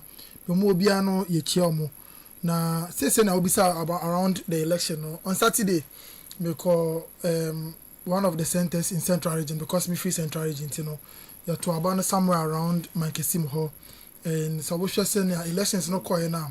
Low and below, we shall send a Yamakoya. There were some incumbents I maintain your motion because obviously, chairman who was incumbent by then, no, Mr. Kutin Ofi definitely we had to replace him. I see no Dr. Joseph Isibu in it me elected. Your secretary say you maintain no. We should organize and also maintain. You to organize and introduce a new person. We are my boss. Unfortunately, Mr. Isaac Mensah, I don't want friend Blankson, the Central Regional Communication Director, couldn't continue his job in the good mind of people of Central Region. Almost on home, he has said for a very very long time. We share me mama bakope, me auntie bakope, Madam Charlotte Ajua. And so it's me maintaining the position. The treasurer also maintain the position. Now Nasarana this time no yes say money and you can see the new blood, the old ones also there to guide the new ones. The blend has been very impressive and we are looking very very poised to make sure that the kind of unity and the kind of direction that suddenly and it is across the nation. It has been so nice and so heartwarming to say it went violent free and say kasaka bia but only for us to hear say na ya no mo pese o mo say nyomo ntino na bongo ideas LED that means misinformation say anka ye chi you can say yewura sami oku only to create some diversionary things away from this very very successful election, of course. You know, lo and behold, I sit in this position to congratulate all victors and also say to those who unfortunately couldn't make it that better like next time call the elections, of course. So, moving on to the main issues, and there will be something concerning the promises of the NDC. In 2016, time now the New Patriotic Party, one of their flagship program by then was the free SHS. And then the year so could be any ordinary voter or two about in the 2024 election. One of the main reasons in here or two about the main reason or two about was what we call the 24-hour economy. I remember very well in the central region where I come from, if we do to be precise, you John Dramani Mama together with the NDC went to launch their campaign there. On the clock with the inscription 133. What they meant was that a Jumaya they didn't say new job. They said same job, 3 shifts, 3 people. Meaning the existing jobs that were there. Until the police for the door I Ghana say, you can say maybe me 500,000. Can they expect it say Anka Kekako police for 1.5 because you had the friend say 1 million heading Arabic account. So nurse for name 50,000. Can they say to make us a nurse for the door Ghana say 150,000 because that was the plan that the ordinary Ghanaian share or the two Obama NDC. Today as we speak, they are doing things that they never ever promised in their manifesto. And now they are more see the 24-hour economy market. And so sadly, so disappointing to say, Enimboy Kedi, they are breaking school buildings to build 24-hour economy. They are putting down banks to bring 24-hour economy. Mosques are being brought down to build 24-hour economy. Churches are going down to bring a 24-hour economy. So we sure the various build, even existing markets are being pulled down in the name of we trying to introduce what we call 24-hour economy market. And I remember very well, one of the presidential spokespersons, Samuel Aye, our presidential staffer, was being questioned by Na Soko on one of media journal for the platform. So question will be saying, say, why haven't you at least started with the very popular markets that we know around the country, like the KJTR market, like the Techiman market, like the Makolo market, like the Kaneshi market here? Say, there were people who were ready to work there for the past 24 hours. Now you should say, it has been successful. So after piloting, try to see what they are called a mining them and making sure it's but when they asked him that question, he couldn't answer because no cranny back. They are only creating avenue to be able to create new contracts, give it to their financiers, give it to their party people, only for them to make money to continue to fund the party. Because it beats my mind. Baby, I'm free, Gomwa East. Your neighboring constituency here who to near East. Kasuwa Garba in name say Kasa Kasuwa. Baby, Nija. Kasuwa market or old market, new market. Yabona ya unko to say the before Edija. And how will you want to convince me say Oko Gambaga marketer and Anajo I'm for better Edija? How do you want to convince me say Oko Pede in the voter region? I'm for better Anajo say Edija. It is a simple economic way in them say a demand and supply and a driving market. But in then look at the devastation effect and they happen across the nation. You say I can't swallow be me free by a bemi. The pavement is so ananka buja for more mundi be a bimuton full covers, a bimuton phones, a bimuton boxes, ne singlet, ne socks near the idea. Ya ma minimum papa no mudi ja was our pavement so. And there babe pomo me simu nisika mun free ho. Ya babe sisters there they are my NDC financiers and NDC penny for. Because the amount that they are charging for those stores, the ordinary person like you and I, do na no moko sign, omoko to aba edi my NDC no, and they yi omanu aduane eden every man. Another promise number 2, KD, was no stress fee. No stress fee. Promise I'm make here to the good people of Ghana. I'm Ghana for G2 mo say. Say in there, you will another banko kufa the team introduce the free SHS. No? And you know, in a haste to make sure say, on betima bomo madiane I can say NDC through their actions now have also been able to introduce a social intervention. They haste in doing so things that are very much unplanned. So no stress free. In their campaign, they made every Ghanaian know say, "Do na so move secondary school. Omo borobo na eden epim." Since omo introducing this no stress free. Say na beya. Say wo uba be right university more. And ka den ba kwa ye si akwa ma o say na beya esi ukwa ya wuntimi right university no. Aban ne be fa hoka. Na so fa hoka uwe mu a level 200, level 300. Now I call level 400. No I don wait you hoka. Now ka what so. But the promise has failed. How are they doing it? And then abandoning money say wow pesika.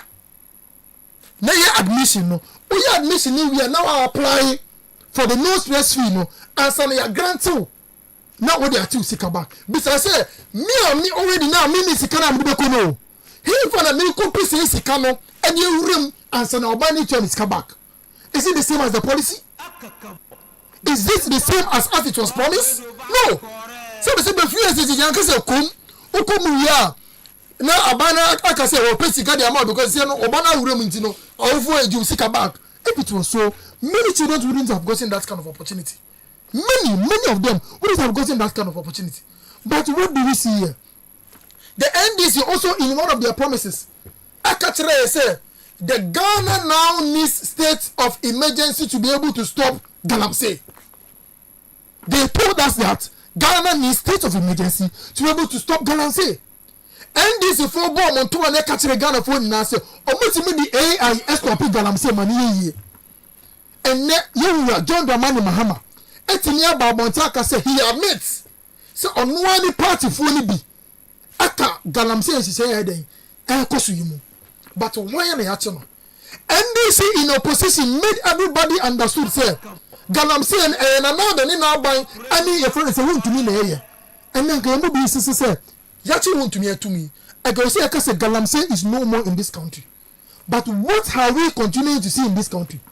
And the amount for the agenda 111 a dining BH and yes Galamsey.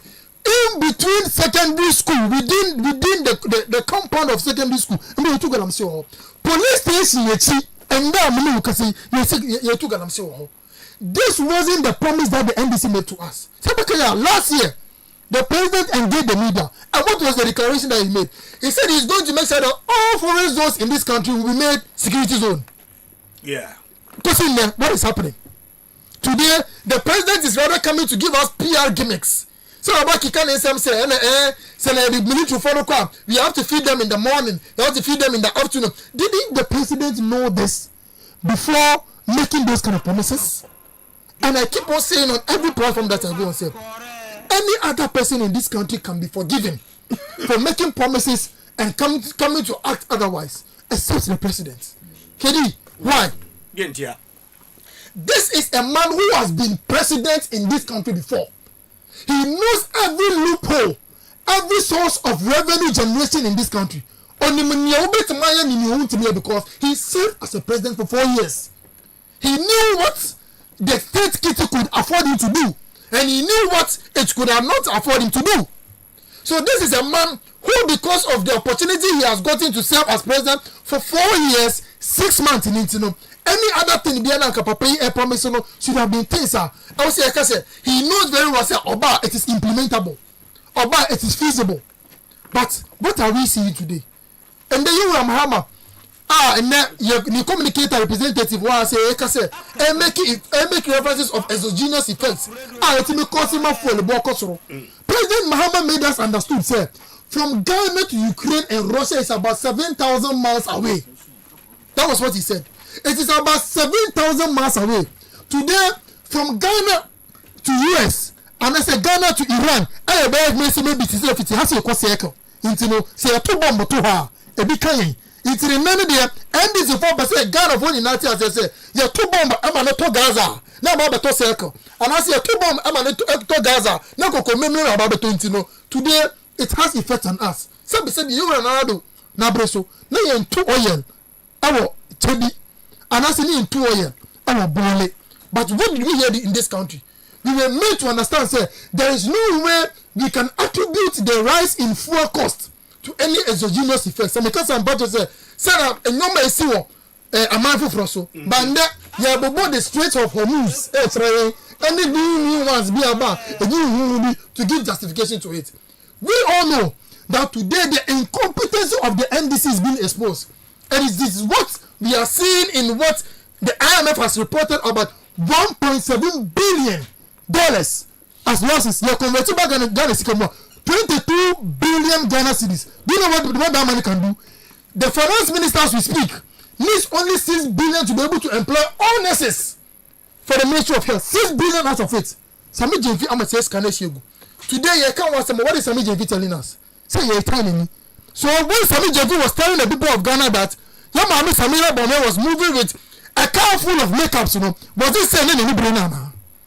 When he was there criticizing and chastising you, Dr. Mahmoud Bawumia, was it fair?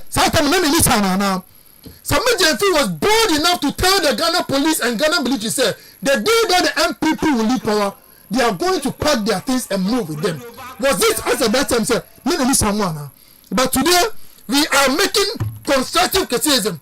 When the IMF comes and gives the country good credit rating, young man Sema to forcing, Atu is forcing. When this same IMF comes with damning reports, then so cheaply to say you see, IMF for and Pagana here. The same IMF, a credit rating agency, a world financial agency, am rating all over the world. Am I a positive outlook there? You see, hey, young Jintum, Mama my papa Bantin.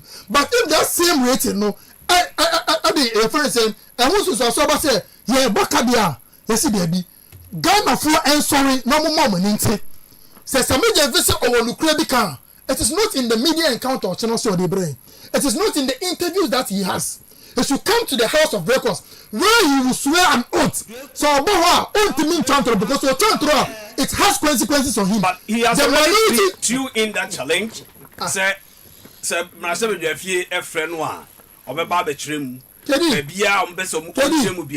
minority through Yara could do upon Kuma. The minority through Yara could do upon Kuma. Actual challenge said they wanted him to come and explain certain things. You can't just wake up and go to Parliament. I want to come and explain. No, because we are not saying you should just wake up. It will be by invitation. Yes, we made that invitation, and through the majority side of which he belongs to, blocked it. And they said, oh yes, Kedi, unless you are trying to say you didn't hear anything about it. There was an initial one now. You invited the Sombra. It was the majority who said that they were not ready to make that thing open because. And then I said, minority leaders also throw challenge. Right. For the second time, he said, he should come under cameras where everybody will see what will happen. Questions will be thrown at him. He will swear an oath before talking. It's not like coming to a media house where you can come and say things and maybe there will not be any access to verify or when he says something that are not right, you will not be, please, ma'am, just 30 seconds. You will not be, how do you call it, charged for saying what is wrong. Umbra, Parliament. It's not about Dede and the insult that he's throwing, the tantrums that he's throwing outside there. The Parliament is waiting for him. If you truly have something credible to prove, you should prove it in Parliament. Or if you have anything to challenge, you should write to the IMF and tell them that the calculation of 1.7 billion that they have said has been lost, is wrong. And that's what we do among for them. All right, but that's it. You see, Mohammed, a member of the NPP communication team, Central Region. Mame Enko. Na Yeria Butaka, Yenino and Twaso. Butaka. All right, so on the NDC's manifesto promises and how you think you're delivering more promises. Unim, Inka, me pese me fa a different trajectory enko, but let me toe their line at least. Opposition there. I mean, we've just come from opposition, so I understand. When you're in opposition, you always want to have your say. So let me help him have their say. It's funny, very funny. Yebekasa. Then we have an MPP person or anybody from MPP to come and want to damn the NDC in terms of campaign promises. Hey, to the extent, say, if somebody is supposed to tell a lie to be forgiven, not the president. Okay, let's go to that tangent. Boss, when we said we're going to do no stress free, yes, Did we tell you exactly how we're going to do it? We told you when we win power, whoever is going to the first year, we will pay for his first year. True of us. Are we not paying? We, unlike the MPPs who will rush and start this or continue the free SHS we started, unless he has any contrary view, and I'll prove it to him if he wants it. We, the NDCs, started the free SHS. Yene share free SHS actually. We started it in Kwanzaa, in Kume's hometown. Mahama launched it there, and we had his president, our president Nanado, thanking him when he was then a candidate. It is online. You can check that up and see. Mahama launched, His Excellency General Mahama launched free SHS in Kwanzaa. It is not about the gimmick starting. And we said we were going to do it. Should we have been given the opportunity then to be progressively free? And yes, we're going to jump into it. Just like they jumped into it, we are going to talk about these issues and then refer to the big whips that he is calling in terms of IMF. When IMF came and told them that the free SHS is a good policy, but is bringing out or churning out bad products, what did they say? They were here crying, jumping up and down, condemning the IMF. But now, when the IMF came and said something profitable, something reasonable, they want to turn it. As if this is the first time IMF has said something, they are jumping into it and using it to wait. Last year, IMF came and spoke about the so-called losses because they didn't understand administrative losses. They came and jumped. They wanted the whole world to think that there was a loss in this thing. Interestingly, what happened? IMF itself came to clear. This time, I don't even think they'll come and clear because they realize that these people are just good at taking things out of context and blowing it out of proportion. We spoke about the 24-hour market. We spoke about 24-hour economy.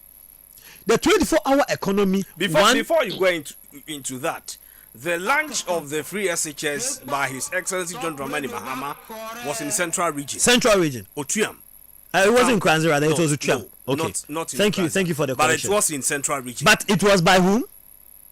His Excellency John Dramani Mahama. God bless you. That's all I want to know.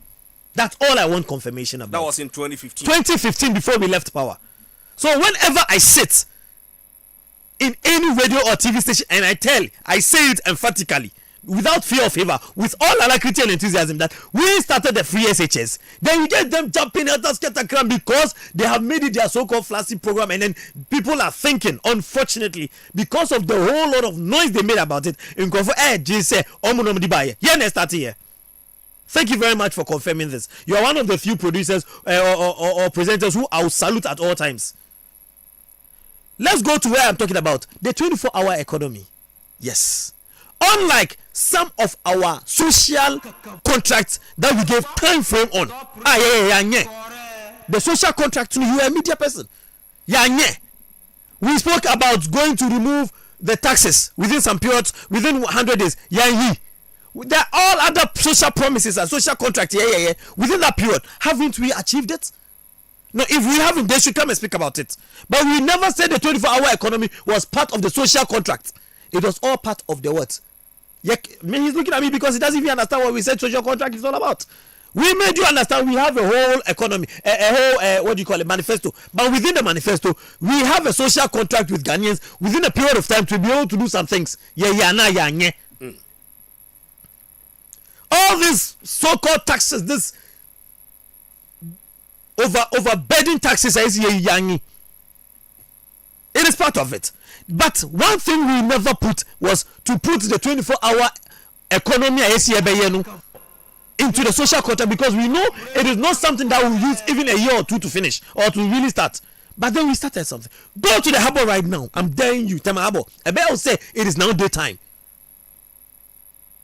I can give you some contacts. Call them and ask. They are running shift 24-hour, 3 times one job. I had a colleague of mine who told me that, Charlie, we've made the place lively. Just that Sikano Ashotekakra. And I asked him why. I said, okay, so time they were running from morning to evening and then we close, That time the money was a little heavy because they were not, it was one person doing the job. But now 3 people are doing this kind of Kakra, but then 3 people are enjoying the shift. Go to Tema Harbor right now. DVL, are they also not doing 24-hour? Airport, are they not doing 24-hour? 24-hour DVL, which office? and I DVL. Sorry, DVL. The passport office. The passport office. Passport office in America. Sorry. Thank you for the correction. Are they not doing 24-hour? When we talk about progressive, just as the Constitution spoke about the progressively free primary education, starting by His Excellency Mama. Everything we are going to do until we realize that we can do something immediately, we will always start it by progressive, and we have started. People are criticizing pulling down buildings to build a 24-hour economy market. Chairman, we are not like some people who pulled down buildings of judges that were less than 1 year to build a so-called manhole. We claim we're going to they claim they built a house of God, or they are going to build a house for God. For one of the reasons why right now a current pastor wants to play this public sympathy by trying to say because he's somebody's friend. I would even like to go there. At least Ghanaians will judge by themselves. The viewers, Ghanaians, citizens, we are smart now. You think when you say Gen Z, the Gen Zs are affecting everybody. You said before Gen Zs there were Gen As. I'm telling you, the Gen Zs and their issues, their way of doing things, the technology, everything is being raptured up to the Gen Zs, to the Gen As, and to even Gen Zeros. Everybody is like a tsunami, a phobia. You have checked now. You are not a Gen Z. But what check it? You would have exposed me easily, clearly. But thankfully, yes, book no lie. And this time we have Professor Emeritus AI, who will give you the facts from wherever across the world. When we talk about the 24-hour economy, we are doing it gradually. The 24-hour economy markets, maybe baby when you talk about KJT, go to KJT as late as 12 o'clock. You will see people still marketing. People still going there to buy. I go to Kumasi, and maybe just this weekend I might go to Kumasi. I'm telling you this. Go to KJT and see the way people are even doing business. Boss, come say night market a booming rough. But because of some poor management of the economy by some people in this country couple of years ago, night market I also central here Newtown night market. You found the night market because some time ago na a year juma and I ko bibi abenyebi. So go there and see. It's dead. It's dead. And yet recently, before we even won power, Honorable Rauf Tubazu, our MP, the then MP also Johnny also about backgrounds. I think I am starting and come back continue. Thankfully, we are always initiators of every good thing. Go there and check and see what is happening there now. Gradually, we are fixing the street lights and all the lighting system for them. We have fixed a borehole for them. Yes, we the NDCs, we have fixed the borehole for them. And it's going to be supplying water 24 hours at any time. And not only there, the whole of Ayaso Central, we have built about 11 boreholes or more. They are in the final stages of implementation because you're building and they are the tank. So we talk about promises. Boss, 24 hours, it is taking place. No stress free, it is going. Do you expect just anybody to be giving the money? What shows you are going to the university?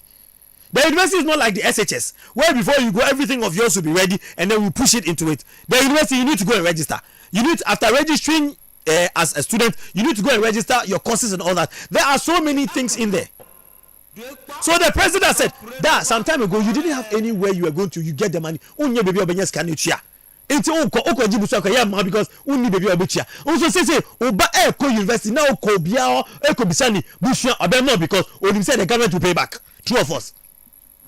So what are we talking about? Whether the mountain goes to Muhammad or Muhammad goes to the mountain, there was a movement. At the end of the day, before the first term is gone in the academic year, before the first semester is gone, your monies are paid back into your accounts. So what is the big deal? Are we not doing it? Do you expect us to do it the way you think we should do it? He mentioned Galamsey, which was one of your major campaign promises. Boss, that Galamsey no. Galamsey no. And yes, I am fix it. But you see, bibia edidi akọ system nim no nisisan dey. When we spoke about the state of emergency, it is because all these things we are doing gradually, we told them and they never applied it. So they're like, okay, munye kitten now, and the munye state of emergency here because we do near pound. When we are speaking, then they'll speak about, you see, sorry, baby, friend is saying, all right, baby, galamsey, a friend is saying, oh, police station. Me, personally, I'm telling you, I knew of that place before we even came to power. I'm saying it because I have friends who I will call. Some of them are even people. We discussed this long before we came to power. About a year or two before we came to power. It was already in existence. So if you were able to solve it within your 8 years, you expect us to use only 2 years to solve it. We are solving it gradually. We have other water bodies that have started to clear up. Oh yes, we have places that we have some of the forest reserves we have started to reclaim. Unlike some people who will claim, and then look, let us put it on record. Who to me was never arrested because of galamsey. That is what they've been throwing into the system. Now because no, I mining now. He was never arrested. Go and check the judgment reference. Way. It was never about galamsey. It was about the reclaiming of land and the land he gave it to somebody and all that. It is in there. The judgment is clear. It's public knowledge. Omunjai baby on bets no maka say na because of galamsey he arrested him to be no. His crimes are different. They are different from galamsey. And enya nun kwa koso we ye bet chom nyina tum. Boss. A crime has no expiry date too. Now they see mama. Bema me checking the time. Yes, I count 2 minutes. I come in 3 minutes. No. Me check. Me start here. Me continue. Me continue. Yes. Good. So in addition, yeah, kasa. Then we speak about Nyama. Yes, yeah. People are here complaining about say infrastructure development. Yeah, what the book push. In fact, let's go back to people. Yeah, Okasano and I see 24-hour economy. No, and then MC Galam saying yes, CCB agenda 111. What about agenda 88 you claimed you were going to do? When you say agenda 111 they came omnibuy to cover the so-called 88 agenda now omnibuy you first too. On first say agenda 88 they go shey discount agenda 111 so oh God, how many of the agenda 111s are complete? We have been able to continue. We promise Ghanaians that all the infrastructure everyone starting not only theirs. And you see that's the funny thing. Then they want to be putting pressure on the government to finish what they have started. We won't control to your pressure. You this micro minority. We will do it at our own pace. We say we're going to complete all the existing projects. We have started. Even the agenda 111, some of the hospitals we have completed and it has started at my this in Kumasi.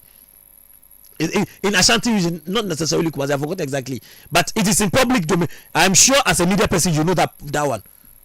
And other places, we've been able. We are the lies they put in public that everything. Since last year till date, Ghana is a construction company, a construction firm or a construction site, whether we like it or not. The big push, the roads network is flowing. That 10,000 kilometers road they claim they have done. Then they measure from that portal to the next portal and they add it as part of what they have done. 10,000 kilometers of road. Only maybe I will do. You're learning from Ghana, US. So they should. When we are talking about, if you want to come and condemn NDC or complain or criticize NDC, please come with clean hands. Yeah, Kasa. Then we are speaking about the issue of the war in America, Iran against the war in Ukraine.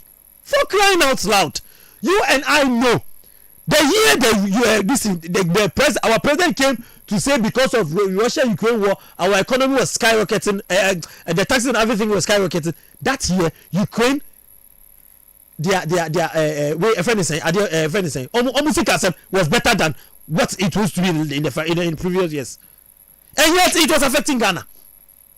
But in this case, we are talking about the war which is surrounded by oil. oil that everybody uses, and that is the same oil that Ghana had. In that time, more power. If they were able to start a friend said Thor to be activer, we wouldn't have had such devastating effect at that times. But currently, we are managing all these things because Thor is working. Other things, you see, 1%, 1%, almost complaining when they left power. What was the fuel price? What is the fuel price now? Within that same period, when we gave them power, 2016 till now, till that first 1.5 year, what was the fuel price? All right, Butaka, the lady, me say pa, Brennan T, my infancy, na me fa frɛ for ba community and so na ye wrap up. Hello, good evening. Hello, good evening, Ojedamo. Kwame, morning to mommy. Okay, I'm going to cancel that number. Now, Minchia, Omo studio. And Obianca, and this young actually crown. Maybe you see for Muslim. You catch the Muslim, one hajj, fair, about me about 5, open the 750 million CDs. Yeah, so that by a year where they were 200. This year, I walk a hard component. This year, young to me, also nano or mutia. And so, more to me, say, well, 250 million. A large boka, or over to Madame would do a zone when Mukama and independent to the age one. What I go to me, you get your baby. That in time, years ago. So, good body at the back, and the pensioners will be a second. And to say, Obaka says, and this within 1.5 year, then promises in you're making an in to me deliver. Not can I to me area. And then 8 years, I'm mobile now, Mutumacash economy. And some of the way it should be erased from Ghana's history because your performance in 8 years was very bad. But that's it. Hello, good evening. African town. And council. If you are not a figure.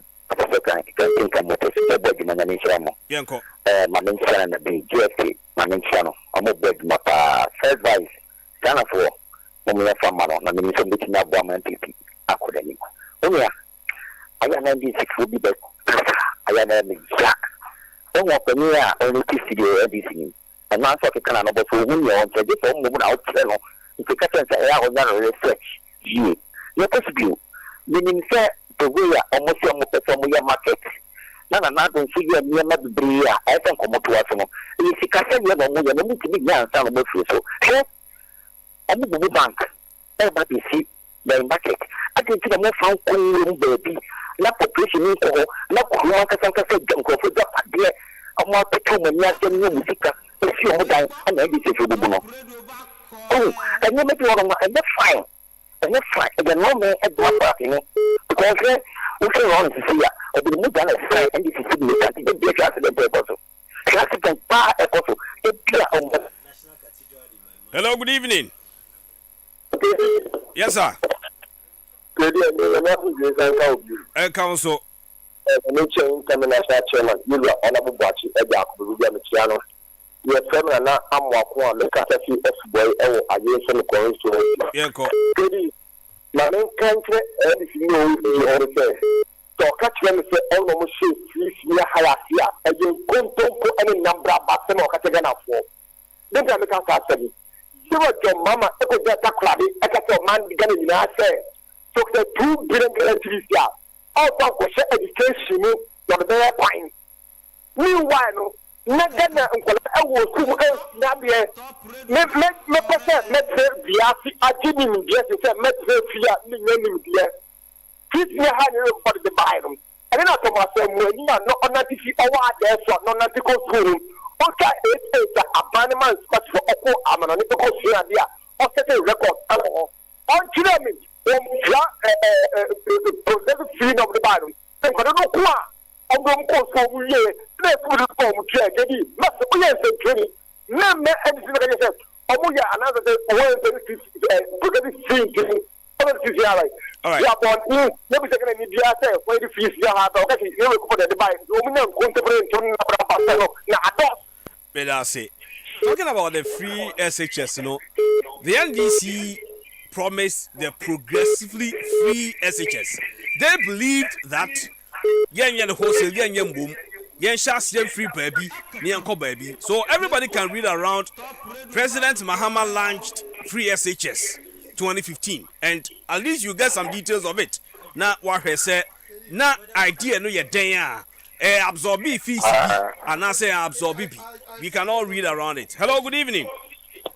Good evening. Never told you you can say free you. Kidi want to send you the kind. Adam yentiwe.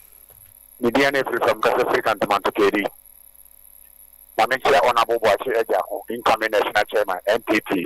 Mame Abena Opokuya. And also by second vice chairperson, Budona Feno, Ejosu Bruni. Momo more sample for NPP for. Na yintiminya to me near the power free, you are Mahamani and this. After this, yani do a Biayani and when this for Anna, you do a more year be brave.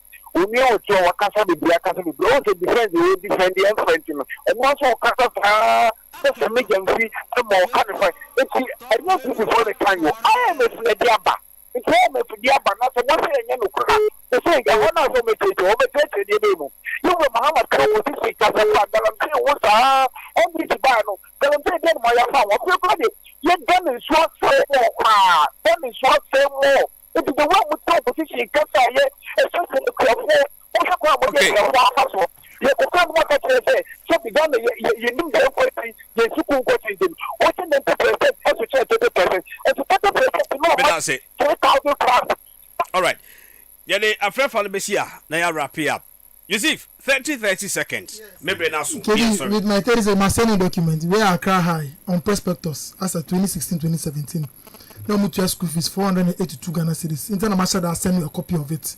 So time no school make a day school. All my tell say free progressive free we will go start with day schools.